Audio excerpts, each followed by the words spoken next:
Just a bloke in a bar. What is up, ladies and gentlemen? Welcome to a very special episode of Bloke in a Bar. Very special because this man was actually the catalyst for everything that is Bloke in a Bar. Sandor Earl, also the captain of Bloke FC. Yes, it's important to know that. That is very important. And also, like, what can there might be some negotiations that need to happen. We'll have to touch on it probably. Yeah, I mean, as a retired player, I mean, I don't know if you're still running around for Bloke FC. So it's definitely something we need to touch on. I've been racking my mind thinking about it, actually. I mean, surely, coach, we can upgrade you to coach or something, surely. I feel like coming off the back of a Storm culture, there's a lot of things I could bring into the fold, but probably none of them that apply to being at the Storm, actually. Yeah, fucking oath. But yeah, little story for people that are listening. Sandor messaged me would have been 5 years ago.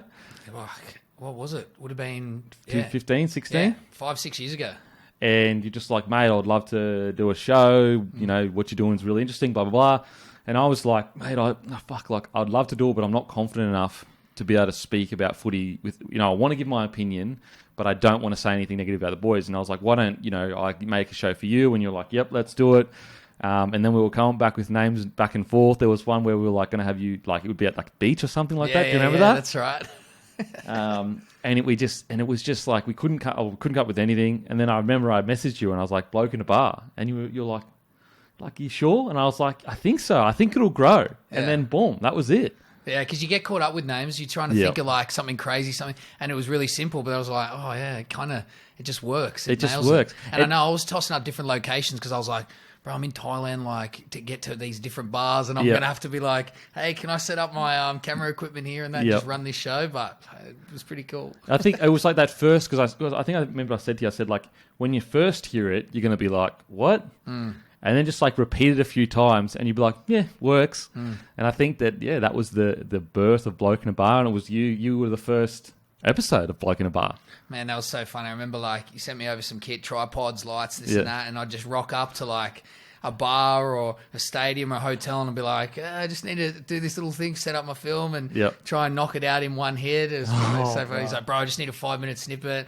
And you just told me talk about whatever, but it's pretty cool. I reckon, it's set me up in a lot of ways. Obviously it's, fucking literally for a lot of things, but yeah, it was pretty cool. It's mad to look back and think, fucking no. I was sending you these videos from Thailand. Yep. We were publishing them up, trying to make some cool content, and then it just flowed on. It's so cool. And also I just like the initiative for you to go to a bar. I think also it helped me too, because I started doing them as well. Yeah, that's right. I think Jaral and Eric couldn't do them anymore, and I'm always of the mind once you commit to something, you can't just be like, oh, we're not doing the show anymore. Yeah. And so then it became just me and you. And then when you came back to Australia, you would drive an hour down to Wollongong, do it with us. Mate, OG. Oh, that's true. We were talking about that before. That's so funny, man. Fucking hell. I don't know. I just think that Bloke in a Bar is a catchy name, and you can go any direction with it. You can have Bloke in a Bar, drinking piss, talking footy, talking whatever, because you talk about whatever you want in a bar. We had the live streams. We were configuring around the iPads. I'd drop into Kmart at Cogra every time and pick up a new $15 button up so I could look professional. Yeah. Oh my God. Now we're just wearing normal shirts. Yeah. It's funny, all of these little things that you the shirts. We thought we needed the shirts. Looking back, you're like, we don't need the shirts. We're not sports anchors. Yeah, we're just blokes talking footy. That's crazy, man. That's it is pretty cool to look back. It's so fucking cool. I just it's funny because both of us very committed and want to try things and work hard and all that kind of stuff. And it's good that to see that even yourself you've got all this stuff going on right now, which we'll get into. Both people with that kind of work ethic, it seems to have worked for us. You know what I mean? You got vintage clothes right now. Yeah, I've got Vintage Mode, which is a cool little side hustle. It's basically come together from a little bit of networking, just putting the pieces of the puzzle together, where I basically don't have to worry too much about holding stock or taking on a heap of risk, but I can collaborate a shirt with a really cool design and then create something that hopefully everyone loves. So I sort of fell in love with the design and content side of things through 4 Point Collectibles, which is a sports card business that I started with a few of the boys, Kenny, Bromwich, Paps, Little Pappy, and Jerome Hughes. Yep. So that blew up, and then I found this creative side for which is, as we know, everything within branding, which is storytelling, content. Yep. So I fell in love with that. So that's sort of rolled into that. And then got my gym at home in Melbourne, which I'll head back to and show some love and get that back going after what's almost a crisis back in Melbourne. And then there's some big picture stuff which I want to roll into after footy. And I'm just in a really good place. I'm excited. It's been a great year off the back of what could have been a really shit year. Yep. And it's just a good place to be. And you know the roller coaster of life and business, but when you hit a point where you feel like the world's at your feet, it's exciting, man. Bloody oath. So walk at the vintage clothing one. Yeah. So so basically, do you take old concepts and then put them on shirts, or do you get actually vintage shirts and then resell them on? Yeah, so I'm wearing a vintage shirt right now. Shout out to Jackson Thomas, a vintage kit. Hooks me up with a vintage shirt nearly every drop. So I like these. These are essentially... Jackson, sorry, so what's his Instagram? Jackson's? For the vintaging? Vintage kit. Vintage kit. At vintage kit, guys. A lot of the vintage kit you see the boys all wearing has been Jackson's thing. So and he's check a good that out. man. He's he puts a lot of time. Again, someone I respect who's on the same vibe and wavelength as us, who works his ass off and just gets it.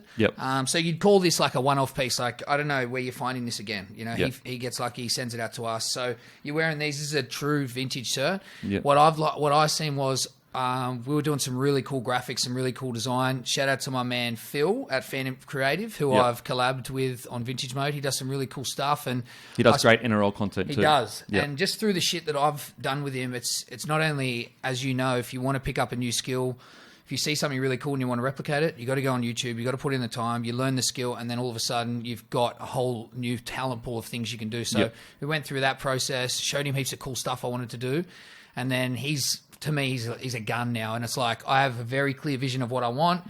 He nearly nails it every time. And then I say, this, and this, we change. So I found a supplier that was able to basically have drop shipping and can combine that with a made-to-order business model. So we looked at that and I said, bro, do you have a shirt that could work for this concept where I need it to look a little bit vintage, slight fade, heavyweight, and that could be used? And he said, yeah, he does. So I found it. I liked it, had the drop, had the feel I wanted. So we basically take modern designs that are really sick, that me and you would both love now, and then basically put through like a vintage filter. That's sort of how it works. And then we create these, iconic images that look vintage, feel vintage, or on a vintage style oversized shirt, and that's the business. So we started with Champ Season, which was, unfortunately, the Storm. We couldn't drop the Storm one, which would have been epic. Which, hey, at the end of the day, it was a great experience. The boys loved it. And again, you want to talk about iconic photos? That'll go down as one of the greats. Man. 100%. So we got the we did a Lakers play on that, which was really cool to celebrate them. And then obviously we threw in a Champ Cheese shirt, which was a must needed for my boy Brandon Smith. Mate, so what I like about your model is it's much more mass market in the sense that you're not getting, even though it's cool to get an actual vintage tee from a certain era. You're like replicating it and creating like a modern twist on it, so you can get that vintage vibe. But you can make 100 or 1,000 or 2,000 of them. Exactly, and you can like we do want to run limited prints, so we want it to be in and out really quick. We might drop it for an hour, we might drop 100, whatever it is, but you can constantly control that and keep the hype, keep the urgency around it. But you can be on trend. If tomorrow something happens, fucking Vintage Mate's making a shirt. You know what I mean? Might have to do a beak one. Yeah, we should. Leave the design process to me and see what we come up with. No, you'll fucking butcher me. Not that it's that hard to fucking butcher me head, but that'd be hilarious. Yeah, no, I think it's great, and I think that I think it's great. The vintage thing that Jackson's got sent up is fantastic. I'm not taking anything away from that, but from a purely like business model perspective, I think yours is great too, because it's like, yes, it's not as authentic, but at the same time, the business side of it works a bit better because you can sell much more of it kind of thing. It does, and it's a play on trends in both respects. Fashion trends, which is vintage clothing, oversized fits, but it's also trends on whatever the hell's going on. You use Champ Cheese, Storm, the Lakers as a great example. Our next drop's going to be on the 26th of November, and it's going to be a Mike Tyson drop. So, those are the shirts I'll be getting out to you, and it's some really cool design, like some cool stuff. So we just got a couple of designs, but they're sick. Maybe it'll spark a bit of a movement in different areas. It's just really interesting because we're talking about such a businessy thing, but we're footy players, and we were talking about earlier that like this is a lot of stuff that, probably people listening to this podcast, but also footy players aren't really taught any of this stuff when they come through. They're not taught about business and things you can and can't do. Because I feel like the best minds for any product that has to do with footy players is footy players. Because they know what it is to be a footy player. And also the fans, they know as well. I agree. So I think that moving forward, I think the NBA has been really good, like with their content, and it's the reason why they're one of the biggest sports in the world. And they're only pretty much in fucking America. Is that they let content, you can use any content you want with NBA. I'm pretty sure, as in the videos. Yeah. You can edit and everything, and so it gives content creators the opportunity to use that content and to promote the game. That's what that sparks my mind with any small business. We use the gym I've got for as an example. My sole purpose is to get all my members to love the gym so much they want to post about it every day. Now, if you've got a pool of 100, 200, 300 content creators and they all want to just make NRL shit all the time, what do you think that does to the mass market? But absolutely. Again, I sit here and just is it rocket science? I don't know. Yeah, why are we talking about it? Yeah. I don't know.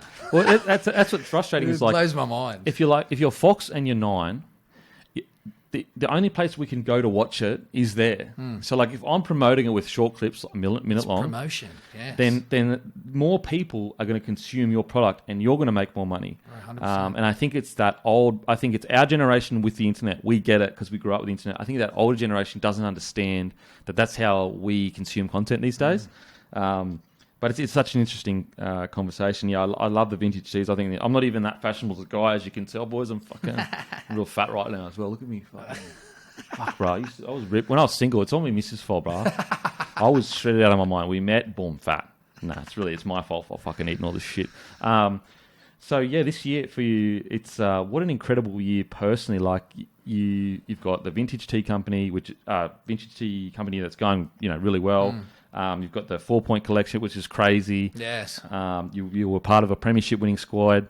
Would you say that this is outside of all the negative defining years, one of the most positive defining years for you? Yeah, and you might be able to attribute to this, but one of my biggest downfalls is probably that what's ever enough. Yep. So it's probably only now that and this is great to have a conversation and reflect. Reflection's king, man. Yeah, 100%. So to reflect, and when you hear you say that, and I'm like, yeah, you know what, it is. I'm already thinking about the next thing that I'm doing in next year, which is not great, So I think I will do that, but even to sit here and talk with you and just reflect on that, it's fucking mad. It's so crazy. cool. Do you know what I mean? If you think about the ins and outs of it, there was a choice when COVID hits, what am I going to do? I could have played PlayStation. I could have fucked around like everyone else, but the world just went slow-mo. I was driving around, no cars on the road. I was just so much time to do what I want, and all of a sudden it was bang, let's do this. Let's start that. Let's start this. You know what I mean? So I made the right choice during COVID, and it's pretty cool to look back. But as you said, what a year, man. I think it's a testament to what we were saying earlier. When we spoke 5 years ago, and you were keen and interested, I want to do this, and that work ethic, it's paying dividends. Now. Same with myself. 4 years ago, you'd be or even 3 years ago, even fucking 2.5 years ago, you're look, you've been chipping away at this for ages, and you haven't broken through. I mean, yeah, it's going okay, but you're not making money off it. So yeah, I think it's fucking so good, bro. So good. All right, well, we'll go. How's the partying and everything like that? How has? If you could explain to people what it is like to win a premiership, what's it like to win a premiership? So, obviously, I've envisioned what that would be like a lot, and I'm someone who, luckily, this is probably the positive side out of the suspension and whatnot. I've partied, I've been to Ibiza, I've been to Las Vegas. It's all been sick. I always envisioned if I won the comp, I'm going straight to Vegas. I'm going mad. There's nothing that could hold me back. But anyway, we did the best of what we had. So after the grand final, we were, we're consuming so much American sports, and we have these conversations, and the Storm's pretty good internally. Well, us boys, in terms of none of that stuff. A lot of, from the outside perspective, that's deemed as embarrassing. Talking about having a good time after you win a grand final, or fucking throwing some goggles on because the Lakers done it, and having champagne, or all this cool shit. But everyone was like, "Nah, man, it's fucking sick," and we all embraced it. So I sort of took that role on. I like to. I just want the boys to have a good time at the end of the day, whether it was the Bali trip the year before and when we did what we had to do to rally up a players' fund that could accommodate that. I enjoy just the boys having a good time. So, man, went out and got that stuff. We organised the shirts, which was epic. And then we had cigars, and Yeah, they're all silly little things. But man, when you look back at it, you go to the grand final afterwards, no media, no sponos, so it's just the boys, the family. You're just going mad straight on the piss. Boys, Cameron Smith's got fucking ski goggles on. So and it's just good. like, oh, this is hectic. There's one photo of Cam Smith Yes, that is iconic, bro. And I'm like you. I'm standing back going, this is great, but I'm like, oh, that photo is going to be sick. It's going to blow up. Content. Yep. And then we rolled back. We had to go to the sunny coast. We're on like a 3-day quarantine there to just do the incidentals, and boys went mad. Kicked on as much as we could and had as best time as we could. But the best work was done in Byron, no doubt. Oh, really? Well, we had a fair crew, probably like a solid 15 odd lads, and Byron's a different beast at the moment. It's like Bali in New South Wales. Yeah, because everyone's bloody going there. Man, we went there, and my main sidekick was the Champ Cheese, and he's just on another level. Bruh.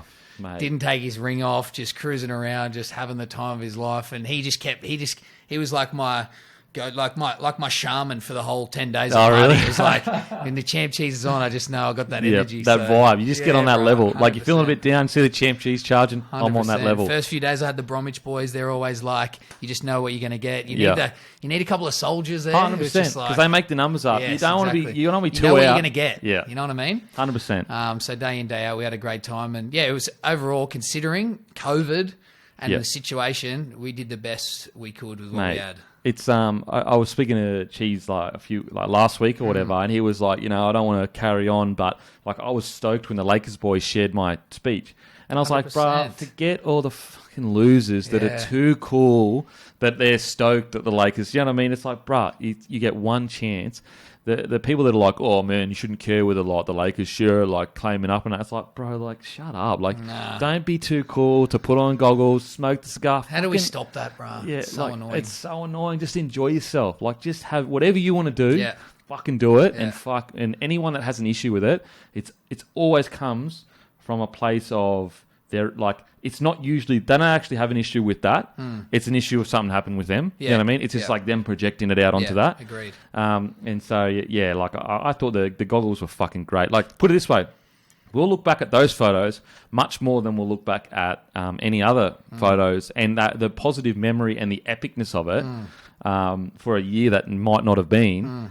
I think that you'll find that teams will wear them from now on out. Bro, 100%. It's how often, like you could name a million things where it's like, oh, that's so shit. I would never do that. Bang, doing it. Yeah, doing it, 100%. Clothes, whatever you want to call it. Right, podcast. Like when I started, everyone was like, bro, what are you doing? Like, and I was so nervous, and I was like my posture was like when you go back and watch old interviews, I'm like, you know how like all the subconscious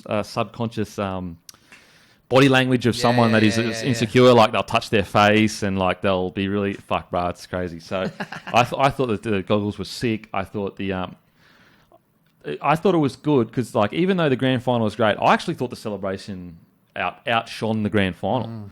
Whereas and I love the following days where like boys embrace yourself, or there's a couple of other pages, NRL roast, whatever. That like the boys embrace the fact that like they know like if something cool's happening or we're all watching it, it's like. This would be like hope they pick it up because you kind of want, but you can't push it yourself. So you're like you're going through these moments and you have an awareness that someone like yourself is going to pick it up, and you're like, man, I hope so because they're going to be able to do something fun with it, spin it into something, a meme, just play the footage, and then it's like a third party's doing it, so it takes away those insecurities of the boys, and you know everyone's just going to get this sick experience, and all those boys don't mind that, like they embrace it, but you just need a little bit of you just need the footprint, so you need someone to take control or take it out of their hands, and then it's deemed acceptable, 100%. Oh, absolutely. So it's cool, and it's all about adding to that moment. You know? Remember the moment that my fucking like the Champ Cheese that went viral. I think it's the most viewed video on my Instagram ever, and obviously they shared it. Both like two Lakers players shared it. I hesitated doing the Instagram live in the sheds. Seen the Lakers do it. That kind of really spurred me on. And I was like, I suppose I was thinking about what people would, not so much what people think, but like, geez, who knows what could show up. What's going on? But I was like, you know what? Like, people just are living for that insight that come 100%. With us. You know what I mean? I watched it. I was watching it. Okay, this would be cool. No, absolutely. I totally agree. And it all adds to the moment. You know, like, what's crazy is like, Cheese will probably look back on the grand final and he'll probably think about the time the Lakers guys shared his shit. So you know cool, what I mean? but, if people... know that the boys love it, embrace it, want everyone who gives a shit to come on the ride with them, wants to give access, but fans, anyone who's listening, make the choice to not feed the bullshit, not feed the boys being insecure about it. So fucking get around everyone, own it. If someone says something negative, spray them. Like, you guys can drive. If you want more insight, if you want more access, then prove it. Like, put your money, just get behind it and walk the walk, because then you're opening the door for personalities, for the boys to give you insight into all sorts of shit. Oh, totally. I think, and our community is really good at that. Like, if someone's negative, usually most people are like, mate, shut up, whatever. Yeah. And that is one of the. It's either clubs just worrying about their image, or it's the boys worrying about getting sprayed in the comment section. Exactly right. That stops them from being... perceived. Yeah, exactly. So, yeah, you're totally right. Like, if you enjoy it, be positive. Like it, share it. If someone's been negative, pull them up. Be like, mate, he's just enjoying himself. So, no, I totally agree, bro. Totally agree. So, take us back to a young door. A young door. A young door. Where are we talking on the timeline? Take us back just fucking all the way. All the way to 5 years old. Oh, wow, okay. Well, started playing footy at 3 or 4 years old. Yeah. So, really? Yeah, real young. Mum was a massive footy fan, single mum. But was like one of those hectic dads in a sports movie, She was like intense. Loved it. My first coach for like a couple of years. Really? So, yeah, bro. Fuck, that's mad. That's so mad. She lived and breathed it. And then I suppose following that, she was like just the person that does all the footy stuff in the club. But it was my first love, first passion. I was a big Roosters fan. And then after that, really just played every sport I could, everything I could get my hands on. I was only having a conversation the other day, bro, when I came back to Sydney. Like, Mum never drove, so we just public transported everywhere. Like, man, trains, buses, night, morning, it didn't matter. Like, so it was pretty full on. But yeah, sports was my passion and my love, and played absolutely everything I could until it came a decision time where I think the main sports I played was like boxing and rugby league. And then you start to hit, your early teens, and it's like, all right, what do you want to do? So you did boxing. I thought you just did a bit of Muay Thai when you got older. No. Boxing I was pretty passionate. I was down in Johnny Lewis's camp down in Glebe. No way. I didn't even know that. Amateurs, and I was like pretty heavily into that. Yep. So, but yeah, then footy was always my first love. So I sort of made the decision, and then from under 13s, you start to get a little bit of a crack, and footy starts to get pretty serious at school. So that's definitely the path I wanted to take. It's that's crazy. I didn't know that you're a boxer. So what point was it basically like, look, I'm actually going okay? Because like the tough thing that for you personally is like you were a gun out the gate in the NRL, and like you had those years robbed from you. And I think a lot of people don't appreciate how good you were as a player and how long your career would have been if you didn't have that 4 years taken away from you. You know what I mean? So were you always a gun? Were you always one of the better players, or? No, definitely not. I'm not that story of talent. There's definitely no way, and I'm kind of proud of that. So I was always a skinny kid. Yep. But that's kind of irrelevant until you hit about 16. But yeah, just always had a crazy work ethic, and I think that was built from Mum. She just drove it, and just if you look back in hindsight and just watch her, like she was just working her ass off. It's all she knew. So that's really how I got to where I was. But there's a couple of key moments. I remember. First one was my first real adversity when I was 17. I was out at St. Greg's College in Campbelltown playing a game there for the first, and tore my ACL. Didn't know any better. Didn't know what that was. Limped my way down to the train station. Caught a train to Central. No way. Limped my way through there. Caught a bus 17 home. years old. Yeah, 17 years old. Caught a bus home, and I was like, fuck, my leg's pretty sore. Mum was like, shit. So she took me to the doctors, did whatever I had to do, and then I was 69 kilos at 17. So that's pretty skinny, bro. Yeah, I think I was 65, and I'm way smaller than you, so that's fucking you tiny. You could run like the wind, that's the difference. Bro, so she took me to like Hall of Fame surgeon, Merv Cross. No way. Yeah, and like talk, like got a bit of Medicare, shed a few tears, and anyway, they did the surgery. So I did the surgery. 3 months later, they sent me my homework in a post pack, and I was like, I'm already not that into school. Like, you know what I mean? I was like, Mum, I'm not doing this. Like, there's no way I'm doing this and going back to school. So she's like, have the year off. She said, there's a gym up the road. Let's get you into the gym. Let's take you to this dietitian, Susie Burrell. She actually lives not far from here. No way. And I just went on this hectic diet, just eating a heap of food, crutched my way up the hill for the first 6 weeks up to the gym. No way. And bro, long story short, ripped in for the whole year, got a job while I was doing it. Where were you working? I worked at Macca's. I worked at Lowe's. And then I did some delivery driving. No which is way. Funny as. And so you were, what, 17 or 16? Yeah, I was 17. 17. And then I came back for the SG ball trials in like record time. I was 83 kilos. So that time off kind of helped a little bit, put mate, on weight. It changed my life. Like, let's be honest. Like, and this is that's that roller coaster of adversity. Like, if that never happened, where would I have lied? Like, how far would it have put me back? So I come back 83 kilos at 18. Like, now I'm running into blokes. Now I'm a power athlete. All sorts of shit changed, and then sort of kicked on there, got my way into the Roosters system, went back to school the next year, Matraville Sports High. We had like a stacked team. It was basically Roosters and South SG ball, dominated everything. Yep. And then before you know it, my next year I'm in 20s and training with first grade. Fucking hell. So you came straight out of school into the first grade squad? I came into the first... I was a 20s player, but trained with first grade. So it's a little bit different to now. Yep. I wasn't signed to the squad, but I trained with the first grade squad. Yeah. When I came through, a similar situation in the sense that, like... It's different back then, eh? You're not signed to, like... You're on I was literally on $4,000. Same. Training with the first grade squad. And there's no like RLPA. Well, no, you have to be... No. No you want way. an opportunity? Fucking train. Yeah, exactly. You want a chance playing first grade, you'll make the sacrifice. I was on like... So I got $8,000 and $4,000 went to a car, and then I was driving from the Gold Coast just to fucking train in first grade, just for a crack. But at any time, they could just be like, nah, you're gone skis. It's like, oh, fuck, like I've got no job, nothing. And also, like, it was... Even though they never said it, you couldn't go to them and say, I want to get a job, because they'd be like, all right, you know what I mean? Like, you can go work out of sight, out of mind. Like, they wouldn't say it to you, but you got that feeling of, like, if you miss those first 2 days of training or whatever because you need to work, you know? Yeah, it was ruthless. So much more ruthless. Way more ruthless back then. Okay, so so basically from 16 to 18, you've gone from pretty much not that great, do your ACL, put on 12, 13 kilos, into the 20 squad, but trained with the first grade squad. So that would have been 2012, 11? 9. So 2008 and 2009. Okay, 2008, They were my 20s years, Yep. So 2008, you would have been like, it was like Marco Mealy at the time. So our coach was Adrian Lamb. Yep. Even Brian Fletcher was a little assistant coach. He'd roll in and tell a few jokes. It was funny as. But the first grade squad. First grade squad, you had your big dogs like Willie Mason, Marco Mealy, Nate Miles. That's when they were rolling around. And like, bruh, the footy, I tell the boys all the time, like the footy environment now, it's a blessing. Like I like it. I enjoy that. Everyone, it's on a bit of an equal playing field. Now, there's a bit of a earn your stripes, but back then, mate, bro.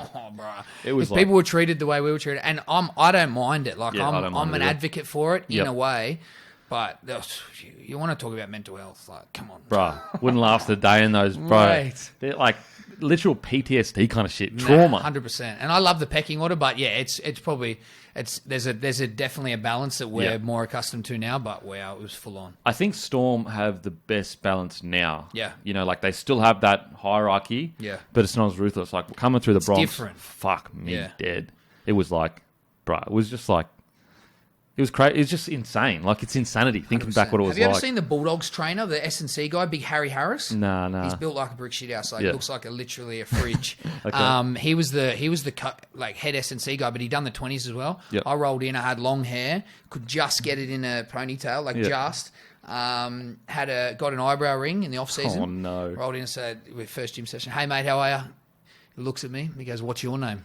I said, Sandor. He goes, if you think, and like beef days, Big, if you think you're gonna have a name like that, an eyebrow ring and long hair, you can get the fuck out. I was just like, holy shit, that's my first experience. Yeah. I'm like, oh yeah, sweet. Come back the next day, shaved head, no eyebrow ring, and just cracked on. It's probably the best thing that could have happened, but I was just like, wow, mate, earned some respect in that moment. But 100%. I was just like, but it's funny because imagine that, mate. Oh, you'd never last a day. They'd be straight up the fucking the.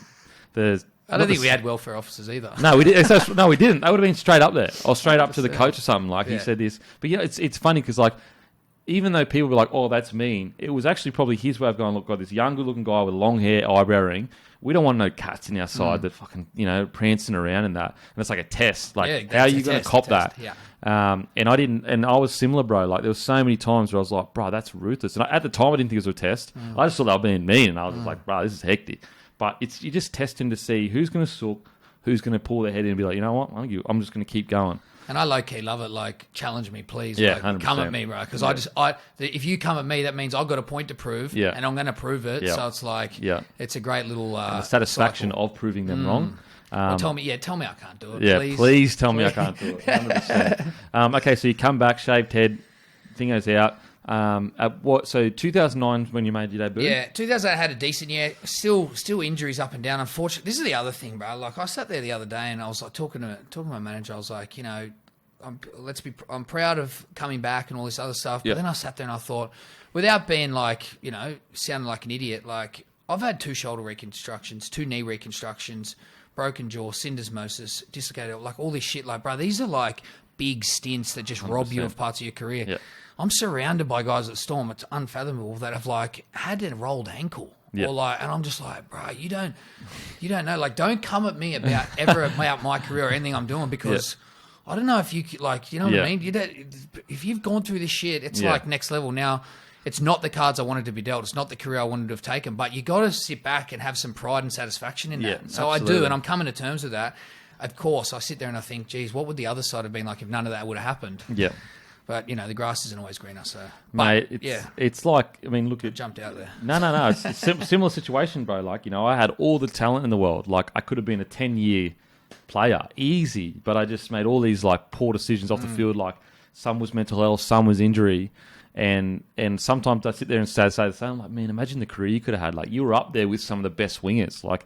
And then I'm like, but I wouldn't be here. Yeah. You know what I mean? Like, I could have had a great career, but I might be fucking... like, I could have done something worse, or maybe I had a 10-year career, but I'm not sitting on something that's worth way more than anything I did playing footy. You know what I mean? So, yeah, you got to spin it. And at the end of the day, like, the fact that I have gone through these adversities and overcome it, that's hardened me mentally to the point where, you know, I'm not like everyone else. And as we're talking about going into different stages of life, that's going to count for something. 100%. It's inevitable. You know, it'll probably hit you more as you get further away from the rugby league bubble. But where you're going to sit back and go, the injuries that I had, if people have one of them in their life, it's a traumatic experience. Yeah. Like, you get so desensitized to the damage you're doing to your body. So true. But when you get away from it, you're like, fuck, full shoulder reco, MCL, fucking ankle this, broken ribs, lung collapse. Like, that's like one for each. A person would be like, you know, remember that time when I was 16 and I did my ACL? Whereas, like, you've had like fucking all of these different ones. And I think that, like, you get a bit desensitized to how much drastic or extreme ways you're damaging your body. Oh, and what you're talking about, like, I just clicked on, you're talking about like general population. Yeah. These people don't know what pain, like, do you know what I mean? Like, that's, imagine that, like, having never exexperienced like anything, like even a surgery, like that's put it this way, blows my mind. If I get if let's say I fuck my shoulder and I get, like, I've got to go do a reco, my mindset would be like, oh yeah, shoulder reco, all right, sweet, 6 months, boom, boom, boom. Someone else does that, they're like, ringing their, I'm getting a fucking shoulder reconstruction, holy, you know what I mean? But that's how that's how mentally strong you are, for one, but also desensitized you are to these extreme things. It's a good way to look at it. It's crazy. It's good and it's bad. Like, it teaches you so much good shit that you can deal with for the rest of your life. Yeah. But it also makes you a bit more ruthless when you're trying to get into the workforce, because footy is so ruthless. Like, pull your head in, you've got to be tough. It's almost army-like. Like, obviously not as bad, but it's almost as bad. Yeah, there's a lot of layers. Okay, so 2009, yeah, as I said, decent enough year. I was sort of like, I'm in an hour and like what I'm going to do, where I'm going to go, but Roosters just tucked me in another like $4,000 contract. I was like, yeah, sweet. I still love it here. Like, Roosters is my club that I grew up loving, so I was like, yeah, sweet. Went in there, got some trial games for first grade in the end of the preseason, which was pretty cool. And then was just ripping in, week out, like, had some good games, had some okay games. We were going okay, and we still had some gun players in there, like players that aren't even at the Roosters, like your who ended up being like your James Tarmo and stories like that, guys like that. Yep. And then that's crazy to think he's at the Roosters. Oh, isn't it? There's so many players. Roosters is one of those clubs, you know, very transient, but. Played a game up at the Cowboys and just had a game where I used to just build my game on carries, to be honest. So I probably would have had like 19 carries that game and sort of stood out. Roosters weren't going well. Got to the airport and Freddie and Lammy are sort of having these like weird conversations with me. And then Freddie was like my childhood hero. So again, these are little moments, like, people I don't know how you put it into context. Like when people realize their dreams and those moments. For us, it's very easy. It's called a debut. Yeah. And it like literally sums up your whole life's work. Yeah. Which is pretty fucking crazy. Yeah. So I remember coming into his office and he goes, "Mate, we're going to play this week." And it's like, if you sit down and think about that, like childhood hero club, worked your ass off for 15 years, and then it's like, you know what I mean? It's literally your life's work in one game, one moment, one opportunity. So I was like, holy shit. So it's pretty crazy. It's like I imagine, like people, for example, when people say footy players are overpaid or whatever, I always say, okay, imagine this. You find this kid, they fucking make a current affair about it, but you find this kid and he tells you, since I was 4, every year of my life, I've been studying to be a doctor. That you'd be like, he'd be considered a fucking freak. Do you know what I mean? He'd be considered like 1 in a million, like this is crazy. And then he finally gets his doctorate degree. That puts it in perspective of like, this is what we do. Like from 4 years old, we're playing footy. And yes, we're not in a professional environment, but every single weekend is dedicated to footy. All week, you are thinking about the footy game on the weekend. At least it was for me. I'm assuming it was for you too. Yeah, of course. You're not going to parties. You're eating right. Basically, your whole life is revolving around being an athlete. So when it comes to like that debut, it's basically like a doctor trying to be a doctor since he was 4, and then getting his fucking medical degree. Okay, so he says you're going to play. Were you shocked? Were you surprised at all? Or? In the context of the whole situation, yes, because I wasn't like full-time first grade or anything like that. Yep. At the Roosters, bro, there's like, you got these guns coming in on 60 grand from Queensland, from New Zealand, that we had a heap of them. Yep. I jumped the queue. Yep. I remember having a conversation. We were all in a room. Vividly remember this. Peter O'Sullivan, recruitment guru. I'm not his biggest fan, but he was sitting in the room and he's like, one of you maybe will play first grade. Probably not. Yep. That's just how it works. And I remember looking around going, that's going to be like, I'm definitely playing. Like, I don't give a shit. You know what I mean? So that's my own internal little moment. But yeah, that was pretty cool when that happened because, as I said, there were other guys who were supposed to have that opportunity. Yep.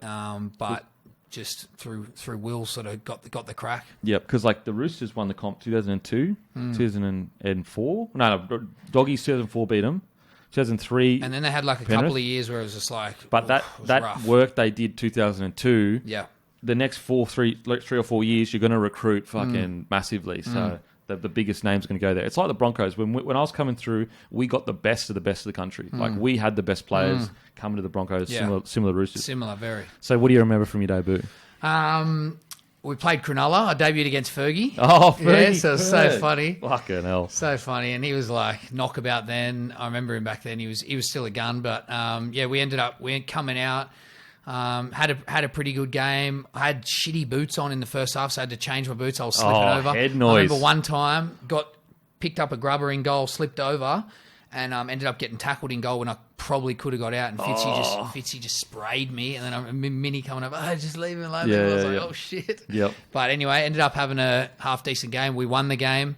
I think we kicked a field goal in the end, so it was pretty good. Mate, winning that debut, that's got to be something special, especially field goal. Like, it was mad. Boys are whipping up. It was mad. I remember, it's funny, with Fergie, I had this like thing about him, because I remember for ages, like Fergie was my age, maybe a year younger, and I remember him coming over and like, being like heaps congratulating me. We just beat you. Speak serious, bro. Like, who are you? That's stupid, like ego chip on my shoulder. You know, used to have. You know, used to think everyone was a dickhead. Yeah, 100%. And then you meet him and you're like, oh, you're actually just a legend. Yeah, and now that's just like couldn't be more true. Yeah, I think it's so weird. To be honest, I think the internet and social media has changed that a lot because you either see posts by them, you get an idea of. Whereas like before that, they're the other. Yeah. Like they're wearing a jersey, you're supposed to hate the jersey, therefore you hate them because they're the tribe that is against your tribe. Yeah. So I think that like everyone that's like definitely didn't mix as much either. No way. And everyone's like, like like older players about back in my day, Origin, we hated each other. It's like, bruh, it was a different time. Like you had no way of knowing what kind of life they lived. You can literally just search Roger Tuivasa-Sheck, go to his Instagram, you can find out what kind of bloke he is, see him talking, see him just being a human being. Before that, you literally had nothing other than what the papers printed. And 10 years ago, bro, like, I could never have hung out with other lads from other teams. No Like, that way. did not happen. No Whereas way. now, like, boys are mingling flat stick. Yeah. It'll never be the could same. never have happened. No way. There's absolutely not. So I played a couple more games, bro. I played St. George the next week against Morris, which was pretty cool. I've always had some back then, he bro. was. I mean, he still is a gun. I've always had good battles with him, which has been good. And then the next week, I probably still could have got a couple more games in, maybe one more or two more games before Mini came back. Yep. Played Vadavai. In my own beast. right, I did some good things, but he just dominated me. Scored 2 tries. I was shitting myself. Yeah. Like 1-0 Manu. I got him back a couple of times, but He's mate, the big dog just. He was just like that was a guy that joke. when he turned it on, like there's not really much you can do because physically he's just so superior. And I remember, I was just in my head, I reckon. yeah, and also I think you've got to build a game plan to beat him. Yeah. Like when we played him, our game plan from the get go was like kicking behind him first kick, Yep. rattle him, and then that's how we diffused him or whatever. But yeah, you're totally right. Like he can just be fucking unbelievable. But as I said, if you get the right things around him, you can kind of get the win. Definitely. It's kind of like any player, really. It's very like the only like wingers that I think are very hard to like get the like to build a game plan around. It's kind of like guys like Addo Carr, Brett Morris. Yep. Who else really like that is a very well-rounded winger. They're 2 great examples. Like they're just really well-rounded. Daniel Tupu sometimes. Yeah. He does have an error in him, but when he's on, he's fucking unbelievable. When he's on. Who else? Sully is like pretty well rounded. Yep. There was a few. It's like anything. Anyone that goes to the Storm, they start as like they've got one part of their game that's fucking fantastic, and then by the end of their career at the Storm, they're a fully rounded person in that position. Yeah, it's a very interesting one with Sully because if you break him down, like he come in with. So Cooper Cronk can make any edge in the competition. So if people haven't figured that out, go back, slowly watch how he defends. Go and watch his year with Joseph Manu and watch just how Joseph Manu has the easiest job in his whole life. Yep. And when he gets the ball, all he needs to do is take the piss. Yep. Because the way Cooper does it, he's creating an illusion the whole time in defence. His line speed, the way he backs off, the way you work together. So Sully's come in being schooled with Will Chambers at his peak, working with Cronk. Sully's now working with Chambers, and it's just like seamless, easy. And then after that, he's kind of had to go through a new experience with multiple different centres. He's super aggressive, but then can't really work together with people. Not a big talker, so it was interesting to watch that transition. But hey, kick him the ball, run block shape on his centre, and you'll fucking know he's there. Yeah, fucking oath you will. Fucking oath you will. You know what I mean? I know it seems like a bizarre statement, but Cooper Cronk is honestly one of the most underrated players in the history of the game. He is. And he should be in the same breath as like the greats, in my opinion. It's just different, isn't it? Because it's not from like freak individual brilliance. And I don't know who we're going to toss up. Jonathan Thurston, Andrew Johns.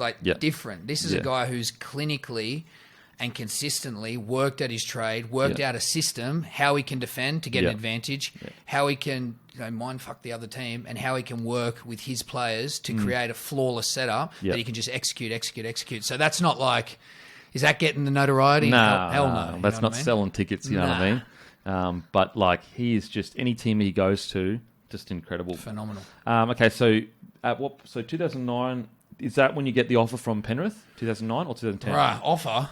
So I went out to a nightclub with Piercy and Friendy after my debut. way. After your debut, like just settle down, bro. Think you're killing it. Think you're just living the dream. Not my fault, mind Everyone's going to know who I am. I just debuted. So we went out, had a mad time down Darling Harbour. I think it was like Wallaby Bar, standard. Go there, be a footy player. Mitchell Pearce was a big dog too back then. Bruh. And Friendy was a loose unit. Yep. So we ended up going to this other club near the Rocks. It was sort of underground, sitting in a horseshoe booth, and the boys were throwing ice, just carrying on. Of course, I'm on the end of the horseshoe. Yep. Lads come up. What the fuck's going on? Girl stands up. Anyway, I stand up and say, come on, mate. There's like 6 or 7 of us. Maybe just let it go. There's like 3 of you blokes. Anyway, he pushes me. Oh, fuck. Push him back and go, mate, just leave it. His missus gets up. He throws a punch. And then I go at him. Yep. So he throws a punch, hits me. I go at him. He goes down. His missus goes with him. All of a sudden, it all gets broken up. It's like, oh, sweet. Well, it's not my problem, not my fault. Like, like whatever. you swung at me, then I dropped you. Yeah, it's all good. Gets broken up. We go upstairs, and it's like, oh, someone's hit a girl. Someone's bashed a chick. And it's like, hey, what do you mean? Like, there's no way that happened. So the security get everyone in, get IDs, whatever. Next day, it just blows up. I was like, oh, no, here we go. Fuck. And it just went mad. It just went viral. It was like, and the story was that a girl's been assaulted, and it's like, what a joke. Like, no one touched her. Her boyfriend knocked her over, and he wanted to start a fight. Yep. So I remember a photo on the front of the paper. We've been there a couple of times for the wrong reasons, but it was like a picture through the door of the front of the police, and it had like those graded things on the inside the glass that looked like jail cells. Yeah. Anyway, they've taken the snaps. It took a bit of time for that to be put through court, and all charges acquitted. Like, everyone got off. Yep. In fact, So she didn't charge you, the police did? No, I don't know who. They were pretty bitter and dirty on it, but Okay. It went to court. Everything was acquitted. They probably had to pay, our fees and damages, but the damage was kind of done. Oh, fucking oath it was. So that you're going through the ringer. Anyway, so I was like, even though I got off and went back to 20s, was playing great footy because you build with this newfound confidence. Yeah. I was like, well, surely I'm going to get a contract. Like, I'm a teenager. I just played first grade. Like, Yeah, absolutely. Anyway, my man, Sully, or, Peter O'Sullivan and whoever else was like, oh, can't offer you a contract. I was just like, holy shit. What? So like, this is like the end of the road. It's like, I'm not even worrying. It's like, bang, end of the season. I was like, oh, wow. So my manager at the time, who was my old manager, I was like, so what are we doing? Like, need to get a club. Pretty late on. Back then, it didn't really work how it does now. No. So October, November goes past, pre-season starting. I just started training by myself. This is a 19-year-old that has made his debut. Like, in the back, like today, he's on fucking 200 grand. Mate, easy. 300 grand probably. 100%. And then I'm ringing Freddie. I'm like, Freddie, you got to help me out, mate. Like, I need to get a club. And he's pretty cool. Yeah. Calls the Raiders. They were pretty keen back then, Dave Ferner. They end up going with Reece Robinson. Oh, Reece Robinson. He's a gun. Yep. So anyway, they went up going with Reece Robinson. Sweet. So we're getting down to the point where December comes. I'm still training by myself. 8 weeks of preseason has already gone pretty much. And this is where rookies make their name. Yeah. They rip and tear in off-season 100%. and get their foot in the door. 100%. So I'm just doing like field sessions and weights by myself, going ham. Anyway, he goes, got your meeting with Matty Elliott at the Panthers. Yep. I was like, oh, sweet. Yeah, obviously I'll take it. Tell me when and where. Yeah. I fucking trained by myself and I played first grade this fucking season. So I roll out there and I tell this story often, but there was a whiteboard. He had the 2 whiteboards behind him, 11 names. They were all outside backs. He goes, mate, this is our roster. Yep. Obviously, we don't really have room, but I'm happy if you come out and start with our reserve grade team. You play better than these blokes, and mate, you'll get a start here. And I was like, well, that's what I'm going to do. Yep. So first session, went out to Windsor, which is beyond what any of us know. There's Penrith, and then there's Windsor. And I went out into a cow paddock, not runnable, but anyway, trained out there, and I was like, righto. Just to put into focus here, this is a guy that made his debut for the Roosters at 19, and you actually didn't get an NRL contract. No. And matter of fact, not only did you not get an NRL contract, you didn't even get to train with the first grade squad. You're in reserve grade squad, the same as a bloke that's working, a normal job. Yeah, 9 to 5 and then coming to training. Fucking hell. Bro, crazy. So I go out there with the mindset of like, right, I'm just going to kill it. Yep. Built with this like, it's almost fake, the self-belief I had in myself, and only I can attest to that, you know what I mean? So no, I know what you're saying, bro. Like, I was saying to... There's no reason for anyone else to believe in me the way I did myself. Mate, I was saying to Kalen last week, I was like, bro, when I made my debut, I literally thought I was the best player in the NRL. Like, in my head, that's what I thought. You know what I mean? Like, that's 100%. How confident I was. So I can, and I had no reason to do that. Yes, I agree. So I totally can relate to what you're saying. So I go out there, I'm training, start doing these preseason games. I have, I'm still lacking a bit of fitness. This is January now. Go out and play a trial in Illawarra. That back paddock ground. Played that game. Shit resi stuff. Oh, bro. Yeah. And it was rough. And then the next game we played at Penrith. I played the reserve grade trial, played half, pulled me out and said, we're going to give you a run in the first grade trial. Oh. So it was like happy days. We're playing Parramatta, Hainsey and all them are playing. Yep. I was 2010. So after his incredible year. Yeah. So I was like stoked. This is, NRL trial, got 15 minutes. I was like, things are looking up. Anyway, I went back to, done that, went back, and our first game was actually against Illawarra. This year at Reggie's, so that first game I scored 2 tries. The assistant coach was down there watching, and he goes, he was like, how long you been with Windsor for? I was like, great. Yeah, mad. This is crazy. Yeah. This is blowing my mind, bro. Like, after the game, I was like, yeah, mad. I was like, I've been here a while, blah, blah. He's like, are you still under 20s? I was like, nah. He's like, okay, well. I played NRL last year for the Roosters. I was like, fuck. And then he's like, okay, sweet. It's, mate, you had a great game, blah, blah, blah. So that year, I played 17 games before I debuted. I scored 20 tries, I think. So I had crazy reserve grade year, but just full of confidence. Was just Yep. It's one of the only other year I can compare it to was that time I went to the Raiders. Yep. And you're just running out there, just having a field day. Yeah. Everything's So, working. That's what I and mean. you're not even thinking about playing well. You just are. You're having fun. Yeah. So exactly. second game, I play again, and then Sorry. So at what point did you get called in the first grade squad to train? after the second game. Okay. Cool. So they go, "Hey mate, do you?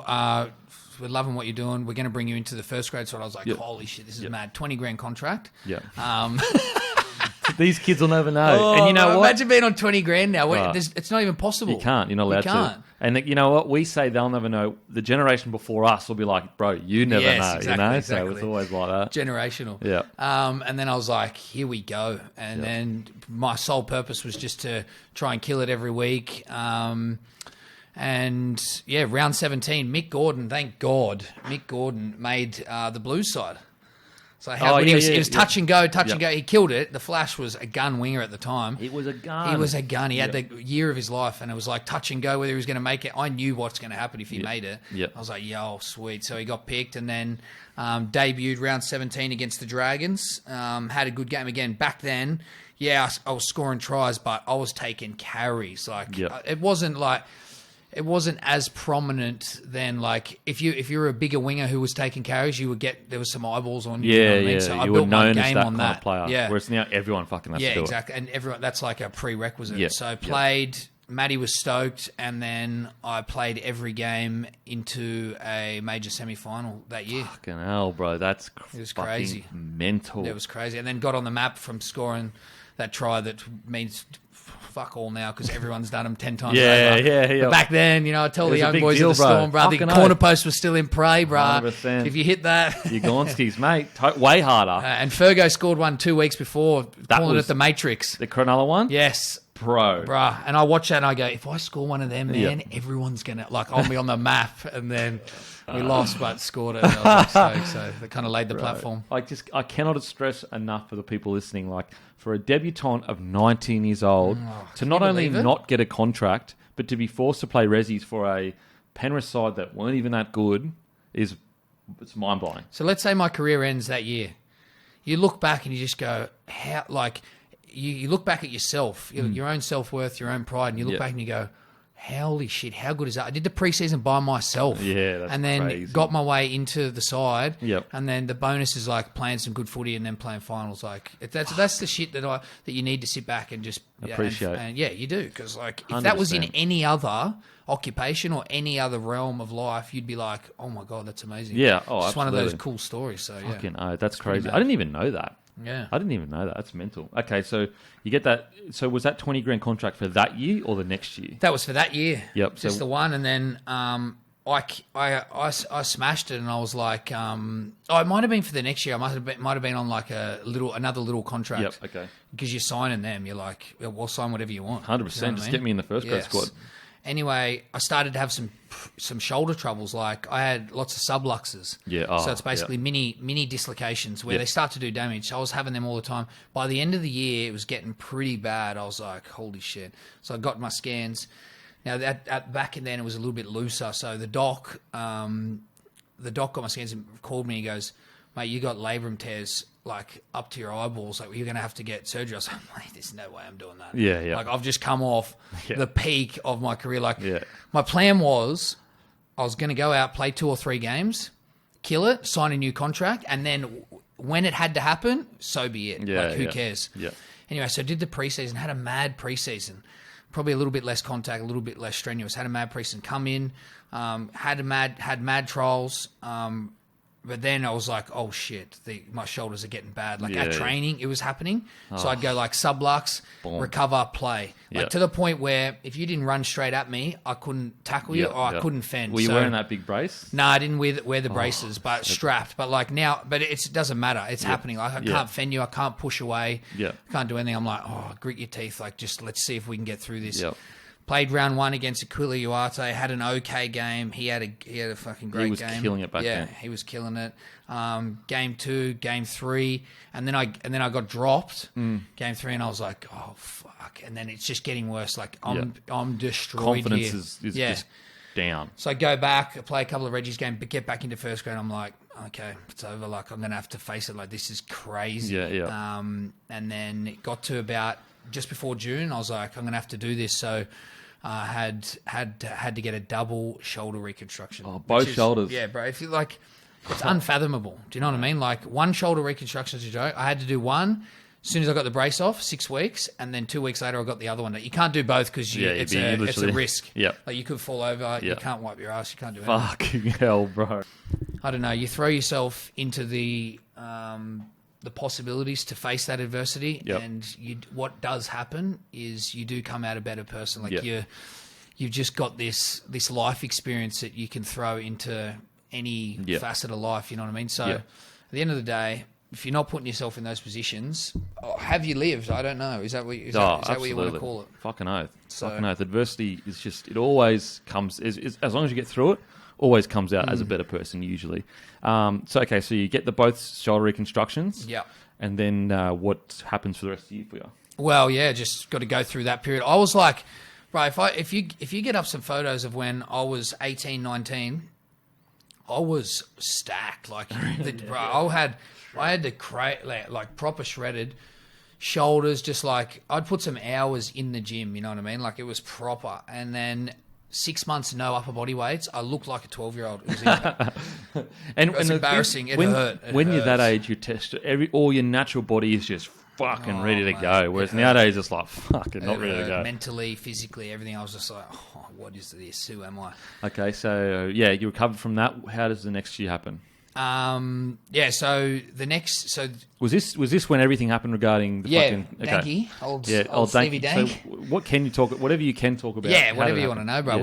Yeah. We've spoken about this before, but basically he was at the club in a consultancy role. We were doing hypoxic work, which is like mimicking altitude. He was doing blood tests. We knew he was working at the Sharks, so he'd gained his credibility from working at the Sharks and from working with the Gold Coast Suns. Yep. So whatever he was doing, we knew. And then I'm training by myself, was introduced to him by our support staff saying he could help. Yep. And the things, I'm close. Retirement's probably going to push. I'm close to getting to a point where it's like, if you want to talk about peptides and let's talk about the reality, go to a chemist. You'll see the word peptide everywhere. Like, don't come at me about how peptides are this crazy fucking thing. Now you can say that. Do you know what I mean? Before I wanted to really push a different message and run the narrative differently. But mate, don't come at me about fucking peptides. Like, it's a fucking joke. Do you know what I mean? And how he sold it to me as an amino acid protein, it's what it is. Yeah. It wasn't banned. Like, he's a nutter. He's a nutter. Yep. But, like, just, slow your roll. The only thing that you can get freaked out about is injection, but come in our world, an injection doesn't freak you out. That's what I mean. I'm going to a doctor. The club paid for it. Let's just slow down on all the judgment. And it's like, ignorance is bliss. That was my biggest problem. And, some poor decision making as a young kid. But and you weren't as well informed back then either. Definitely not as well as informed. But like what nowadays, I do know is, I tested it with. I put it on the ASADA website. That's documented. Yep. I went to a legitimate doctor. I wasn't doing it in a car park or. There's some fucking stories out there. Yep. I'm not going to say they're true, but that wasn't me. I went to a doctor. Yep. That was paid for by the club. That was paid for. Those bills were paid for by the club. It was a proper clinician, proper doctor. Anyway, It was. They basically looked after people that were in the workforce who had injuries. Yep. So anyway, made an unfortunate decision to go through this, but only off the back of knowing that he was doing this at another club. Yeah. So that was my big grey area, I suppose, but which gave credibility. So I went through that only for a couple of months. Did I notice too much? Not really. Considering the other rehabilitation I've been through, I can't say that it really did anything, but it was water off a duck's back. Like, my understanding is that a peptide just helps increase recovery. Yeah, so if you look at it, how they get you, and ASADA's very black and white. I don't blame them because it's pretty hard to do what they do to try and keep their sport clean. So it promoted the production of growth hormone. Yep. So that's what they say a peptide does. So that's how they took it back, because I had 40 blood tests, drug tests between that period and 2013. Nothing came up. Yep. So, if I was ever worried, that was also going to be a trigger, but nothing came up. So it all came out through text messages, and that's how I got done. It wasn't even like your growth hormone wasn't increased to such a level that there was none of never that. Ever got done by an actual test. No. And also the word growth hormone, like for people listening, that sounds hectic. Yeah, it does. But there are things anyway, naturally, that help growth hormones, if I'm... Obviously, we produce growth hormone, Yep. but and you can increase it through taking growth hormone, which is blatantly illegal. Like, if he had said growth hormone, I would have said, mate, beat it. And I would have told someone, I said, mate, are you fucking sweet? Yeah, oh, no way. And that's on a very different level to taking an amino acid that promotes growth hormone that helps recovery. Correct. Okay, yeah. Because, like, people hear that word, like, growth hormone, and they think, they just think this massive jacked up. No, it doesn't do that. Yeah. This is an amino acid. And also, to be clear, it was not banned when you were taking it. No. It was retroactively banned. Yes. So even if you were aware that it was helping, it actually wasn't banned. Yes. So that's a funny one, man. You look back and I'm very a realist. Understand the downfalls of the whole process, the downfalls of ASADA. I've had conversations with them, deep conversations about what they believe was right and wrong. We agreed on some things. There was almost an apology on certain things. Some of the different ways that it went through politics to me trying to fight my case is absolutely insane. Yep. And you look back, it'll never happen again. It was a one-off, and that was the biggest issue. Yep. That it was a one-off and it was uncharted territory. So. And was there anything else that they had an issue with in regards to the text messages, or was it just the trafficking was the biggest thing, which is like the hardest pill to swallow. Yeah. So what was that specifically? Well, the main thing was that I took it from Stephen Dank to the doctor. Yeah. And they deemed that as trafficking. And anything to do with trafficking that related to me is just so far-fetched, because when you look at what that is set out to do, or what that guideline is set out to achieve, I just don't fall in that bracket. So the fact that was pushed for, and it meant going from 1 to 2 years to 4 years is a long time, bro. We've spoken about this before. Like, it's a long time. So you got the stuff from Dank, and you took it to the doctor, and they consider that trafficking. Yeah.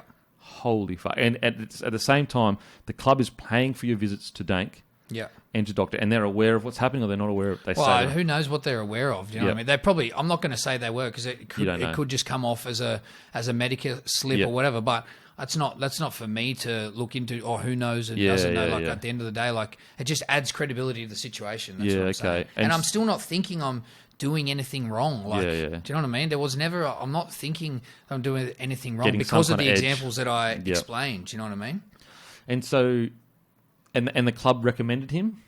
Yeah, he was working at the club. Okay, so the club was like, this is I was in doctor. a unique situation. I'm like properly injured, training by myself. Like, okay, do you know sweet. what I mean? So it wasn't like, you never went out and found a doctor by yourself. Nah, you never went like in some strange car park or whatever. Man, talk about like, that's crazy, bro. Like 4 years is very different to 24 months or 12 months. It's a long time. And especially when you look at what other people got, that was a much more dramatic situation. Like, so much cool. Like, I wouldn't take back that period, which is a crazy thing to say. Yep. Because so much good shit happened. But as you sort of attributed to before, like, I was at the peak of my powers. Like, let me crack on. Like, who knows, you know? But even like 12 months, you know? Yeah. Like, just 12 months, like, to let everyone know that's going to happen. And then the next bloke, if they do it, boom, see it. And it's retroactive too. It wasn't even illegal. I don't think nothing should have happened, really. It's crazy. Someone had to go down, bro. It was like, I don't know. There's all these twists and turns to it. It started with a political agenda. You know what I mean? That was a political play from whoever was in charge at the time to, try and crack down on this Australia's darkest day in sport. Yeah, okay, and it was like a huge PR kind of it was a huge play, and then something had to happen. And this 22, 23-year-old from the Raiders, who's an up and coming kid. Well, who cares? And it's crazy. Like, you're at the Raiders going really well, and it's fucking Penrith where it was all happening, kind of thing. Yeah, that's what I mean. Well, investigate. Like, you got your big dogs like Gal and the Sharks, and all these other lads. Like, we know what happened there, and power to them. Like, I don't look at them for whatever happened. I look at I'm okay with the result. Yeah. Because, but if you want to compare the two, it's like, come on. It's kind of like you don't wish they got what you got at all. No. You just wish that you didn't get as fucking hectic. You know what I mean? It's not like sitting there going, oh, they should. It's like, no. Like, I'm stoked about that. Yeah, good that they got off, because I don't feel I did fucking anything wrong. Yeah. Okay, sweet. So that all happens, and when darkest day in sport and all that rhetoric, were you just like, mate, my head, like this is fucking. It was insanity. Like, it was madness. Like, Ivan Cleary came as a new coach, and like, first impressions, like, I was pretty belted and didn't get to do the things that I wanted to do on the footy field, and then I was not getting along with him great. He's I've met Ivan 1,000 times since. I shake his hand. He's a good fella, but he's just very hard to communicate with. You know what I mean? He doesn't offer a lot of interaction and stuff like that. So I found it hard. And then Fernsey called me. Oh, not Fernsey. This is bad that I forget the player's name. Shillington. Dave Shillington called me. He goes, but Fernsey wants to have a chat to you about getting you out of the Raiders. I was like, it's a miracle. Yeah, Do you know what I mean? Yeah. Like, God forbid someone wants to show some faith in me. Because obviously, it doesn't matter what's going on, still internal self-belief. So he calls me and he's like, mate, would you be keen to come over? June 30 transfer. Yep. Said yes. A week later, Gus gave me his blessings. And I went there, rocked up on the Monday, played on the Saturday, first win. We were coming 13th. We ended up coming 6th. Yep. Me and Fergie struck up a combo. Yep. 30 tries in 15 games, started taking the piss.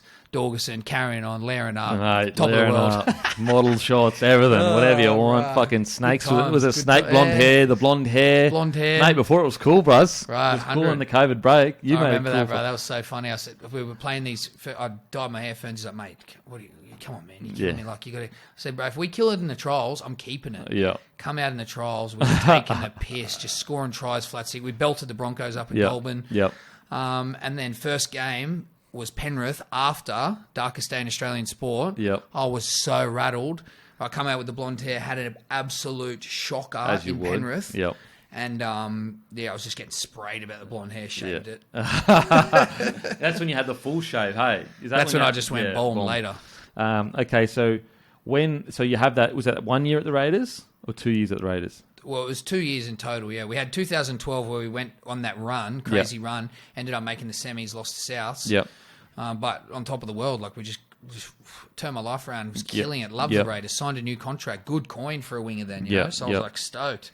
And then 2013, in between last preseason game and first comp round game, bang, this blows up. And I hadn't heard anything. I just seen the media and I was like, Stephen Dang, wait, holy shit, I know that guy. Yep. I was like, oh my God. Fuck. So you turned up to the thing, you saw media everywhere? No. No one knew who was involved. No one knew nothing. I just seen it in the media. I called my manager straight away. Yep.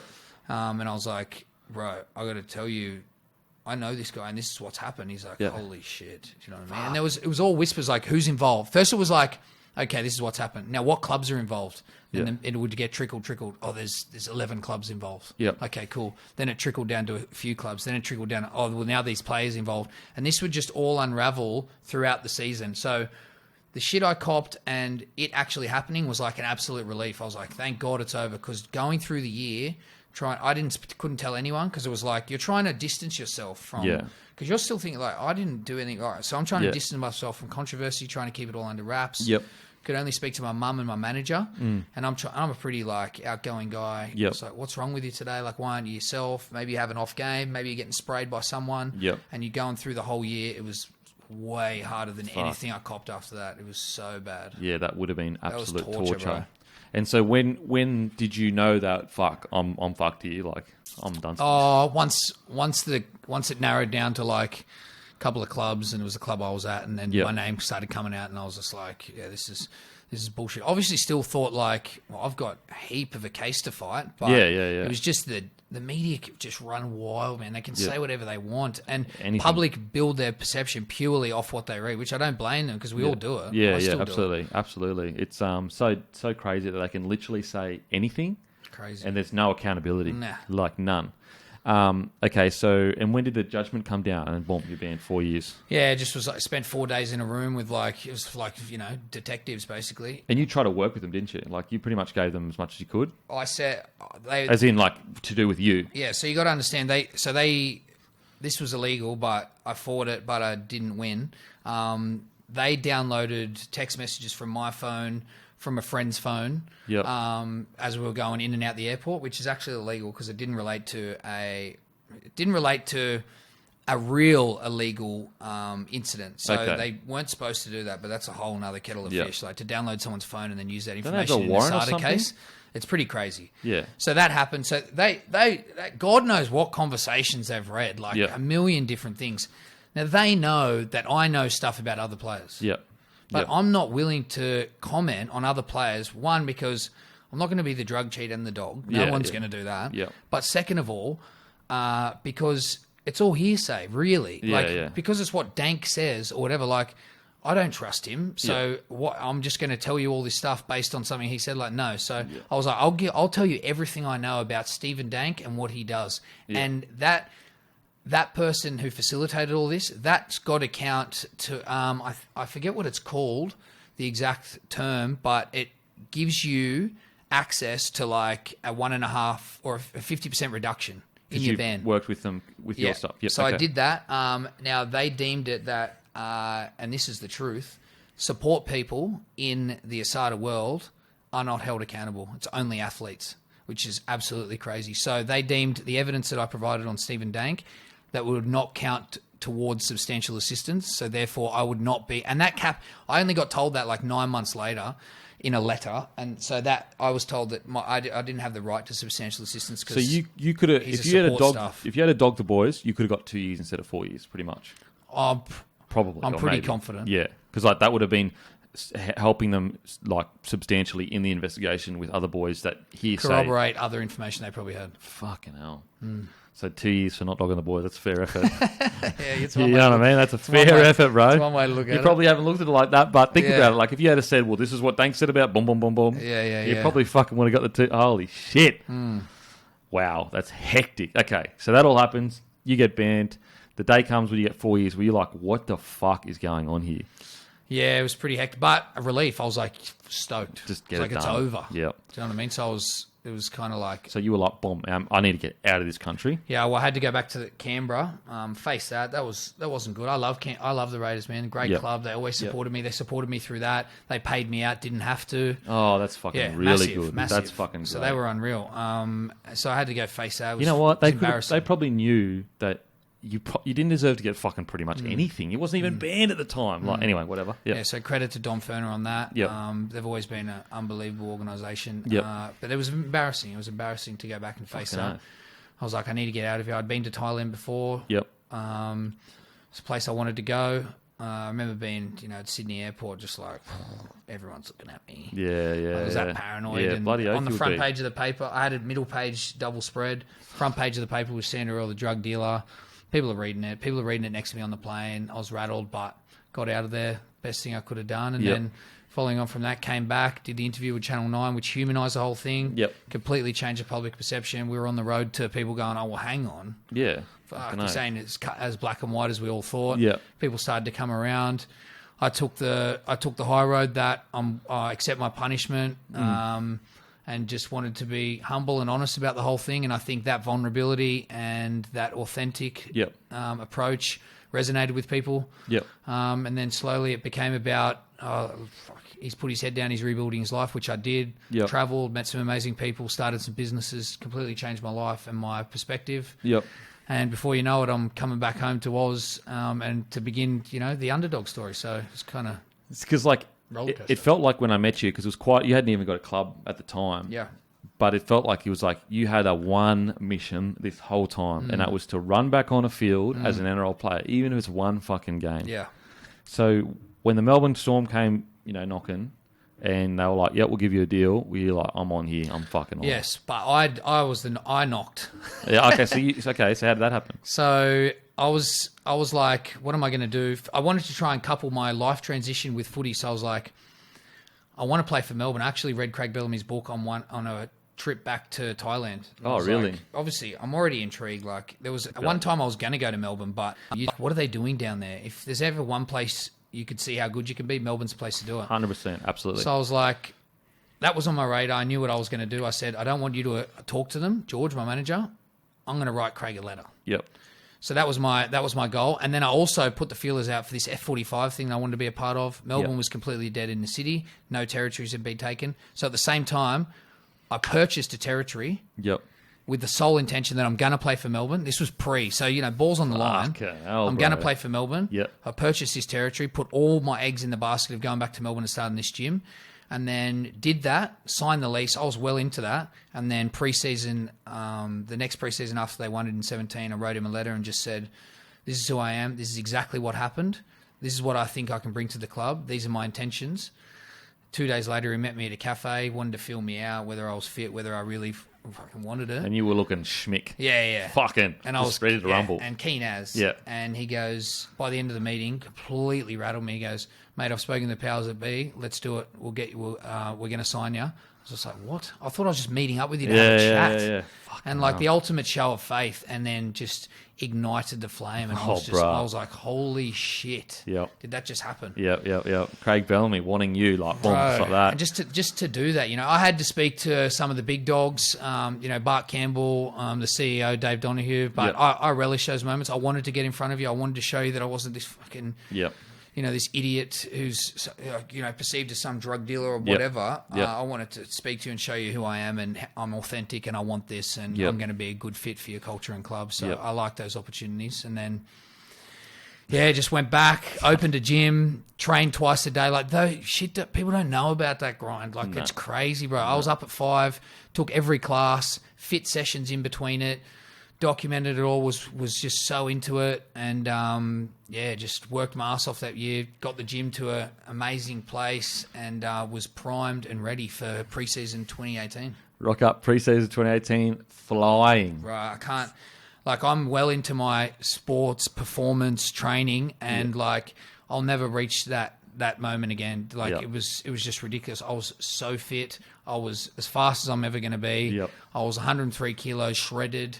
I'd done 6 weeks jiu-jitsu with 80 kilo just whippets, taking the piss, and I rocked up and I was just flying. And so then, in the wrestle, you'd have been just... Oh, mate, just ridiculous. And I started with all the young fellas, so it was just a joke. Did the work program, which rattled me. We're up at 5 doing gym. We labour all day. I was doing landscaping. I was by myself, of course. Head noise. Yeah.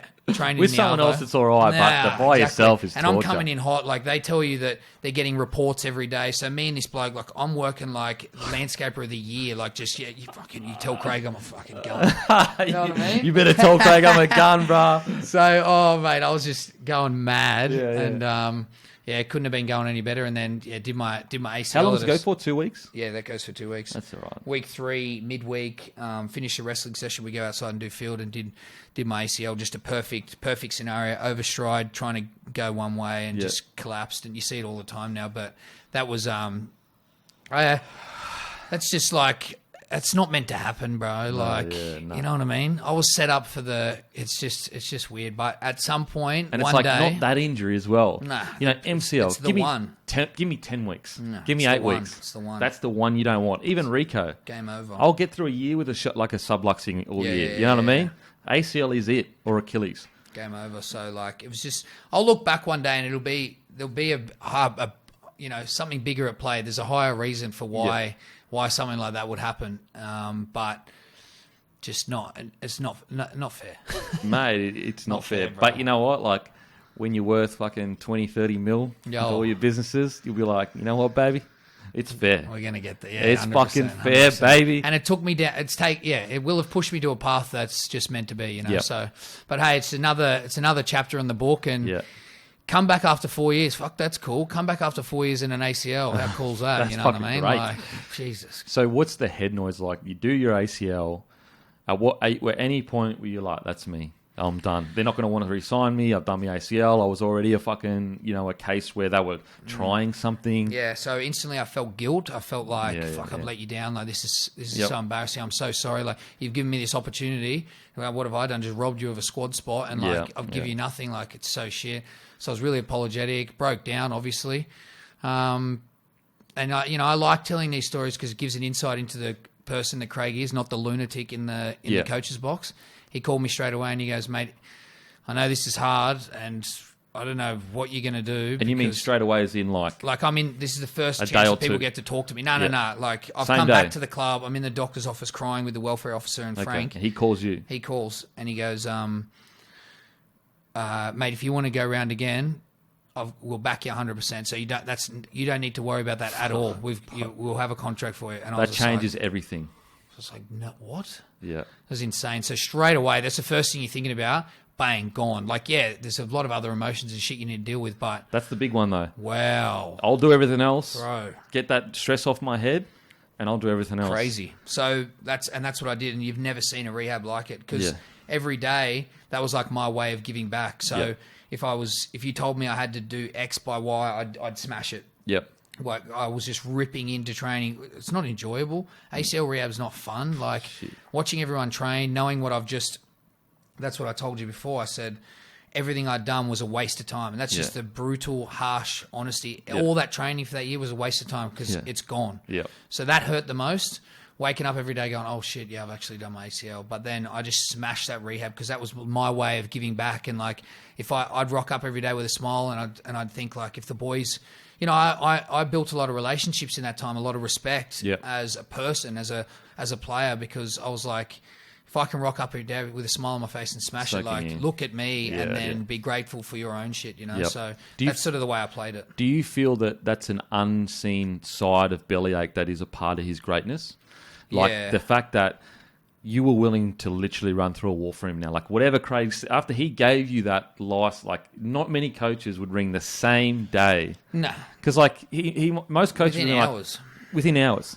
Most coaches will be like, we'll see how it goes. He's 29 years old, or how old are you? 29, You're 29 years old. You've been out of the game for 4 years. Like, we've got salary cap, blah, blah, blah. He was like, boom, straight away. Do you reckon that's an unseen part of his greatness? Yeah, it is. But what the other thing is, obviously I showed a lot in those 3 weeks. Like for me to come back like that, for me to train the way I did, it's like, that's no joke. I made a really healthy impact in the club as a person and as a player in those moments. So it must have helped. But bro, I sit back and I watch all the time. These kids rock up. Okay, they must be talented, but they're good people. Like it must be something to do with Bellamy and his recruitment process. And it goes back to like the IDQ camp, the I Don't Quit camp that everyone does. He goes there the whole time and just watches. Yeah. Just watches. What's the IDQ camp? So the I Don't Quit camp that Storm notoriously, it's like a rite of passage you have to do. It's 3 days, no sleep. The army, like an army camp. The army camp. But he just watches, and it's like the ultimate character reference. But I just all these kids, they're just good people. Yep. They buy in, they rip in, they don't question, they're accountable. And I'm like, how does he keep doing it? So there's a knack he must have a knack for finding these people that ultimately he knows can be better, do better, and fit into his system as someone who can do their job. So that's a big part of it. But hey, all coaches are a little bit weird for me, to be honest. All first grade coaches are a little bit weird. He's way less weird. Yeah, okay. Do you know what I mean? Like he apparently his grandkids have softened him. Yeah, apparently he couldn't have a joke now, bro. If you'd love Bellyache if you could get access to some of the shit he says and does. Really? Like lives for the banter, mate. Like loves it. When we do him up or take the piss or he gets on Bloke and a Bar, loves it. Oh, he gets on Bloke and a Bar, he loves it. He loves it. Loves it. So I sent him a shirt a bit ago and he took a photo. I was like, bar. He's a goat, one of the goats. Hey, he's the man. He probably would be the goat if Wayne hadn't coached me. You know what I mean? He's up there. You know, loves it, bro. So mate, that's fucking mad. Yeah, you can have a joke with him, but ultimately he's built this aura. Like I sat there for a long time, and I was like, and I just forced myself, like pinch myself. But you're in a room, and you're talking tactics with Craig Bellamy. Like so he has that aura. So it's just unbelievable. But I did a stat before the grand final. I'm pretty sure, and they hadn't made a big name recruit for 16 years. Bro, it's crazy. That's why I hate all that shit about the salary cap saga. I don't give a shit. Like if someone dug deep, no one ever wants to because Storm is so successful. But if you dig deep, like the way they breed players, I'm watching it unravel the last 3 years. Like these guys have come in. They're not doing too much, but they're just ingrained in the system. Yeah. Everyone that's been there says it. Like I'd give away. This is a big call, big statement. I'd give away all of my career that I've had to just start my career at the Storm. Really, 100%. Like they don't. These kids don't understand. Like you've been given a gift. Gift to be there. Yeah. So like you're almost guaranteed to achieve greatness. 100%. Tino, like players that come to mind right now, just two quick ones. Tino and Harry Grant, come in raw. Yeah, they've got some ability. Other clubs wanted them, but now they're like beasts. Do you know what I mean? Okay, so the debut call up. Yeah, wow. How'd that happen? It was a shocker Not game. the debut caller, sorry. It's like a debut. Yeah, it's almost bigger than a debut. Basically, It was a forgettable game, unfortunately. But who cares? Yeah, it doesn't. Put on that jersey. Exactly, it doesn't matter. But the build up, it was just like insane. Do you know what I mean? Like, we spoke about that first debut being like just summing up everything you've ever been through. Well, that was the next one. So to sit there and reflect on, oh my God, like the amount of times I've thought about this moment. Yeah, lying just fucking dreaming. Oh mate, and to sit in the team room, to give you a bit of a glimpse, we're up in North Queensland, and Bellamy does his speech. It's a bloody weird old speech because I feel like when he gets in these like real pinnacle nervous moments, he says some like weird shit. He started talking about the story about how one time when we played Penrith, I remember the game actually. I scored a good try against the Storm. Yeah. We come out, and he reckons he walked out late out of the sheds, and I had 2 birds under my arms. Oh, and he was like, fuck this bloke. He's like, and he just tells his story about how he thought I was going to have a threesome and all this shit. I was just like, bruh, I did not think this is where it was going to go. But lucky that was early, and then it got a little bit more emotional. And but then he talked, like, to hear him talk about what he thought about me as a person, and then even to hear him talk about like me as a player before and hear him say these things, it was crazy. And then he got into a few deeper things about what I'd gone through, and like I looked around just before I lost it, but like a couple of boys like were sort of crying and that, and I was just like, oh, this is epic. Like again, fuck football, fuck everything, like everything I'd done to get to this moment, and then you're in this room with like people you genuinely call your mates. And you're just sharing an experience like that. Like, it's not normal. These are like once in a lifetime experiences. Well, most Take people away don't football. experience it. It's got nothing to do with football. It's like those experiences, that high, that emotion, like you don't recreate that. So it was epic. Most people don't experience it. That's what I mean. That's what I mean. So you got to be so grateful for those things. And then, you know, I said my piece, lost it, you know, shed the tears, and then it was what it was. Mate, it's just incredible. Like, what a fucking journey, bro. Honestly, it's like crazy. As I said, I when we first started speaking, I could tell that like, you know, I wish that we could have kept doing Bloke in a Bar. But when I reflect on it, I'm like, you know what? Like, he had a goal and he needed to focus on that. And it's just like so fucking good to see that come fruition. You know what I mean? Because I could see when you didn't even have it was like 2 years before you went back or something.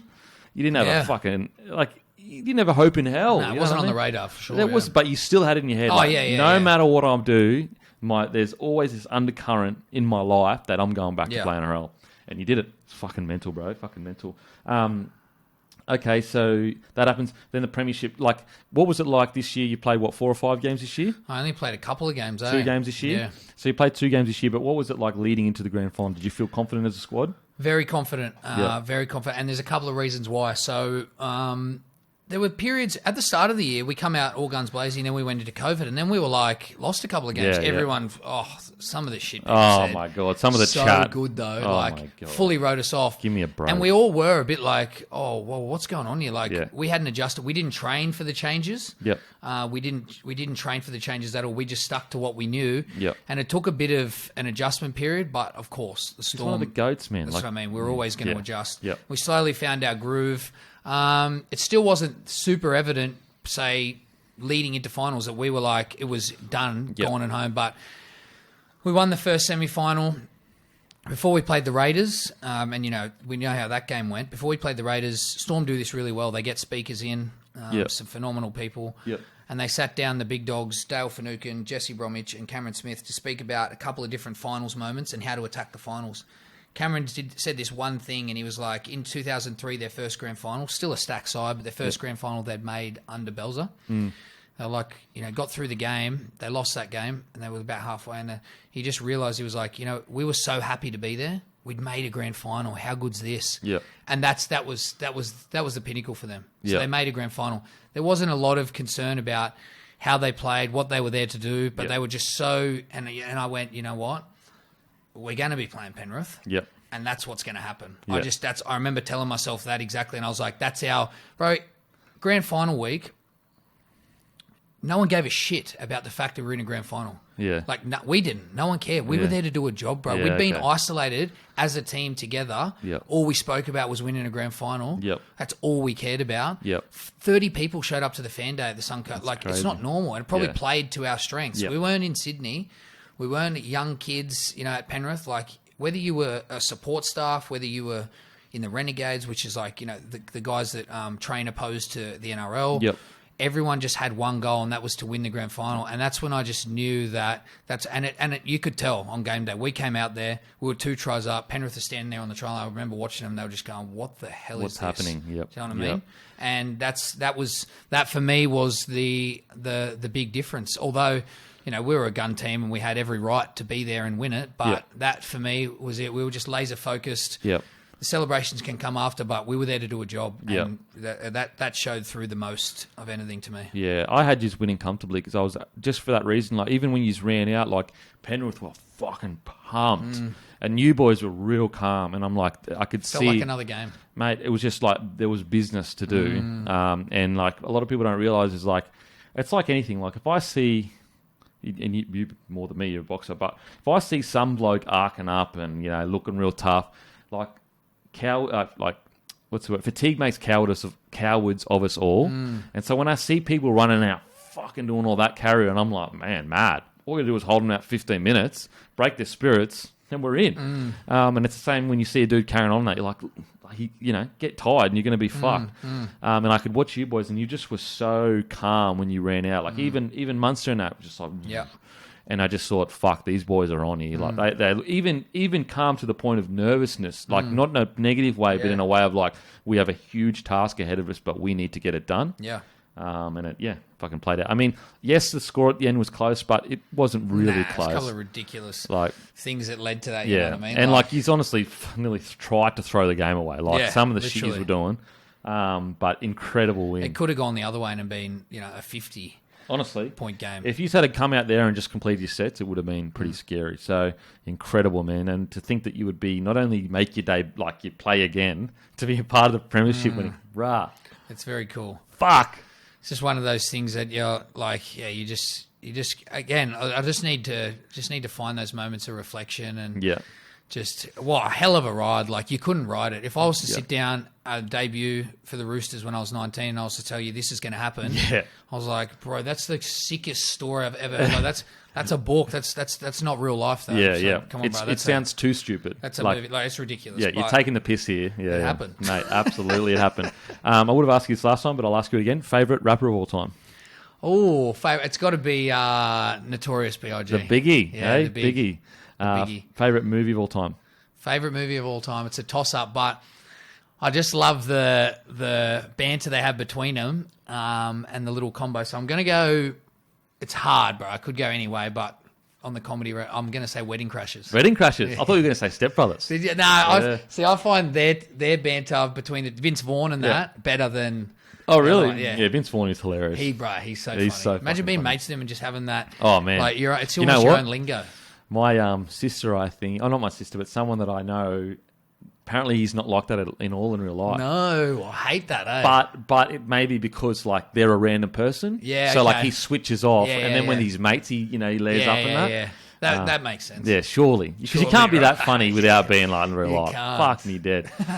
Bro, yeah, thank you so much for coming on, bro. I appreciate it. What an incredible journey. Yeah, and I'm sure we'll see more of you. You got a new podcast coming out. We haven't submitted anything for you yet, but what's the goal with it? Yeah, just to rebrand. You know, we've spoken about this before, and I'll definitely lean on you for some advice when the time comes. But initially, the whole focus was to try and leverage off my story and journey, and everything happens for a reason at the right time. But I spoke to some athletes about their own stories of adversity that ultimately led to their success. I've slowly trickled in trying to branch out, but for myself, I really enjoy podcasting. I really enjoy having conversations. There's a lot of topics that interest me, so I just think I can sit down, cover a lot of different areas, talk to some really cool people, and make it more about that. So really informative. So just need to rebrand a little bit, but I think it could be something cool that people really enjoy. 100%. I mean, it's the way. We're just at the start of it. Yeah. When people are like, man, there's so many podcasts out there, I'm like, imagine telling someone 10 years ago not to have a TV show. Yeah. You'll be like, bruh, shut up, man. 100%. Like, and yet we are in the, like, imagine telling someone 40 years ago, 30 years ago, there's too many TV shows, don't do it.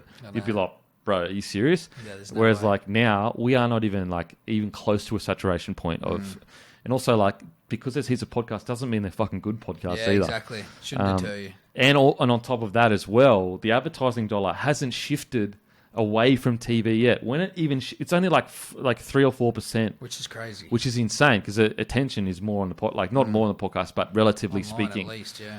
When it does shift, that's the gold rush. You want to be you want to be at the top or close to the top when that does happen.